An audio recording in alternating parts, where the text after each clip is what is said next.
تعالى قبل ما نبدأ نرجع بالزمن. فاكر لما قلت أنا هتغير؟ أنا مش هعمل كده تاني. طيب قارن حالتك دي بحالتك دلوقتي. ممكن تقول أنا متغيرتش، بس هو مش كده بالضبط. في الحقيقة الوقت متأخرش ولا حاجة. أنت بس محتاج تبدأ وتركز على كام نقطة وتبدأ صح. طيب أنا برضو في كام نقطة عايز أكلمك فيها بصراحة. أنا من فترة كنت شايف نفسي إن أنا فعلا كويس وإن أنا تمام، ولكن لا أنا مش كويس خالص فعليا. انا محتاج اتطور ومحتاج اطور من نفسي جدا، ومحتاج اوصل بجد لحاجات انا نفسي فيها. محتاج ابدا صح.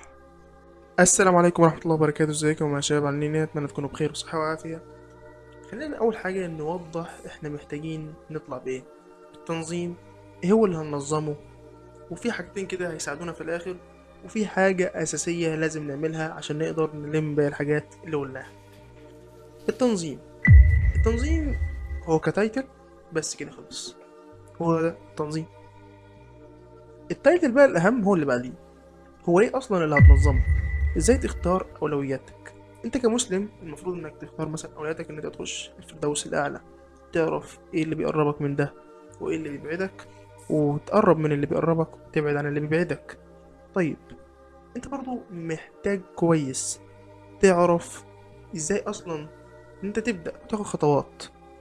طيب دي بقى هترتبها او تيجي بقى للتنظيم. هو ده التنظيم، انك تنظم ازاي هتوصل بعد ما حددت مثلا اهدافك. انت مثلا تطلع الاول على الدفعه بتاعتك، او ان انت تذاكر بمقدار معين، او ان انت تتعلم مهاره، او ان انت تشترك في كورس وتخلصه لغايه الاخر. دي اهم حاجه، انك تبدا في الحاجه وتستمر عليها وتخلصها لغايه الاخر. وده باذن الله هيفرق تماما في شخصيتك 180 درجه، في ثقتك في نفسك وفي كل حاجه صدقني. فلازم تمسك ورقتك وقلمك وتبدأ تنظم وتركز على ده كويس جدا، وتحدد هما كام واحدة وتبدأ فيهم. وخلال 30 يوم عايزك تكون أنجزت أغلب اللي أنت حددته. مش تحددش حاجات على فترات زمنية بعيدة جامد. أنت ممكن تكتبها بس مثلا كتايتلز كده من فوق، ولكن تركز على الحاجات اللي هي مثلا ليها مدى تأثير قريب. أما بقى الحاجتين اللي هيساعدوك جدا، فعايزك تحط في دماغك ما زاحم القرآن شيئا إلا بارك. ودي بجد حقيقة، هي مجربة، مش منك انت بس، بل من اشخاص كتيرة جدا سبقوك وسبقوني في الطريق دواتي.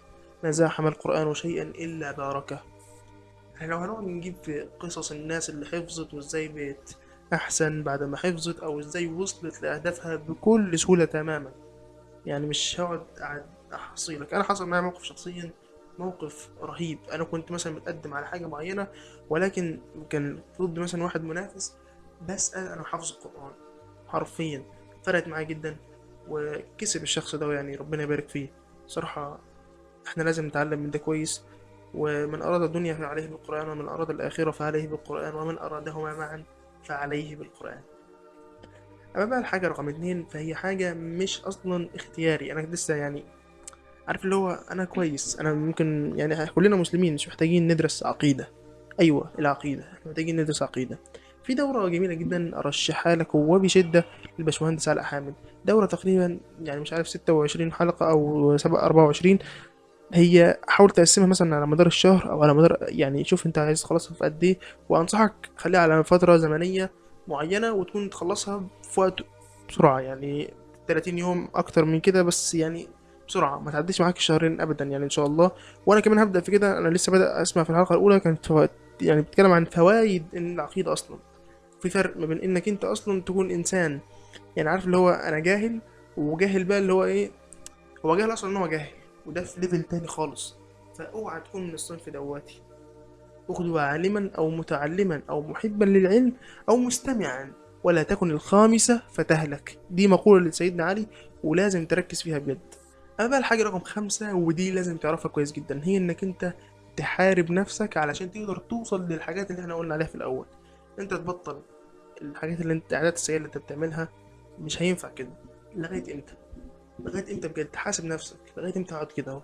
لغاية امتى هقعد في الضيق دواتي؟ انا مش قادر اطيق نفسي. لازم تقوم وتتحرك. مش بكلمك انت بس، انا بكلم نفسي بصوت عالي. لغاية امتى هنقعد كده؟ امتى هنتطور؟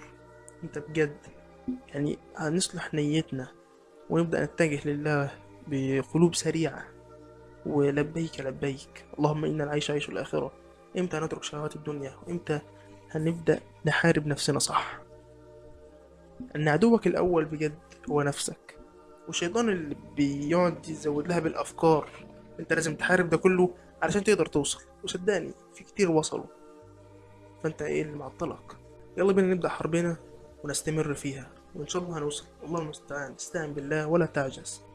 طيب، انا عارف ان انت ممكن تكون حاسس بالتوهان كده اهو، او ان انت مثلا عمال تقلب كتير فده مش اول فيديو يطلع لك، وده شيء طبيعي. انا برضه في الحقيقه حاسس ان انا تايه، وحاسس ان انا مش عارف اعمل ايه. ودينا هنبدا اهو مع بعض في اليوتيوب.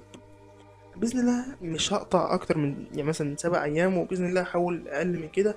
وهنزل لكم مثلا الفيديو، مثلا فلوج رقم 1 رقم 2 وهكذا. يعني مراجعات للي حصل معايا خلال مثلا 30 يوم اللي جايين دول. نحاول نستمر، وهنحاول باذن الله ان انا اوريكم ايه التقدمات اللي حصلت معايا. وباذن الله هنقدر ان شاء الله يا رب. اللهم اعنا على ذكرك وشكرك وحسن عبادتك، وربنا يوفقنا اللي احنا عايزينه، وباذن الله نقدر نوصل. ويا ريت يا عزيزي لو انت مثلا عديت بتجربة او شفت مثلا حاجة حصلت معاك وانت نفذتها، فلو استفدت منها مثلا حاجة في المذاكرة، حاجة في اي حاجة، اكتبها لنا في التعليقات وخلينا نستفاد مع بعضينا، خلينا نقدر نوصل مع بعض. وما تنساش خير الناس انفعهم للناس. في النهاية اللهم استعملنا ولا تستبدلنا. حابب ان بجد اعلن البداية، وان احنا نوصل مع بعض. من المؤمنين رجال صدقوا، صدقوا بجد، كانوا صادقين على ما عهدوا الله عليه. فعايزين نوصل. سبحانك اللهم وبحمدك، أشهد أن لا إله إلا أنت، أستغفرك وأتوب إليك. والسلام عليكم ورحمة الله وبركاته.